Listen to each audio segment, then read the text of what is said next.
Hujan deras yang menyebabkan sebagian titik di Kota Batu Raja terendam banjir saat ini sudah mulai teratasi. Untuk mengatasi kejadian serupa tidak terulang, pemerintah Kabupaten Oku akan lakukan langkah perbaikan drainase yang melibatkan Balai Besar Jalan Provinsi Sumatera Selatan.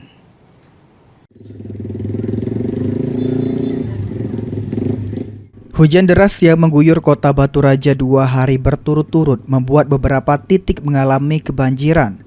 Setidaknya ada 3 titik lokasi yang mengalami terendam banjir, yaitu daerah Sukaraya yang merendam setidaknya 13 rumah, depan kantor KUA Batu Raja Timur dan di Jalan Pancur.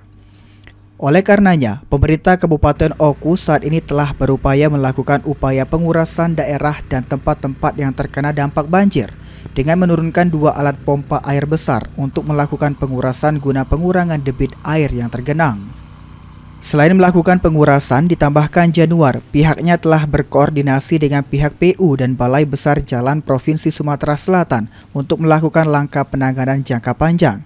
Dalam waktu dekat akan dilakukan pembongkaran drainase yang tersumbat yang berada di bawah jalan lintas nasional.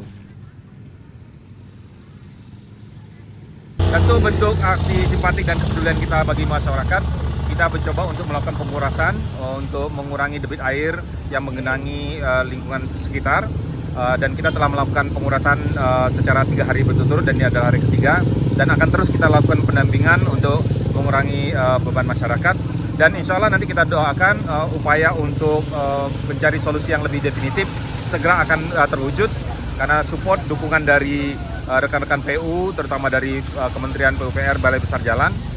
Kita mendapat informasi dalam beberapa waktu ke depan akan dilakukan upaya yang lebih permanen melakukan pembongkaran gorong-gorong yang tersumbat. Pihak BPBD Oku telah melakukan pengurasan dan penyedotan daerah banjir selama 3 hari dengan estimasi 8 jam per harinya. Selain menurunkan 2 mesin sedot, BPBD juga menurunkan mobil tangki pengangkut air untuk melakukan penyedotan dan pembuangan air. Yudin Yuniki, POL TV.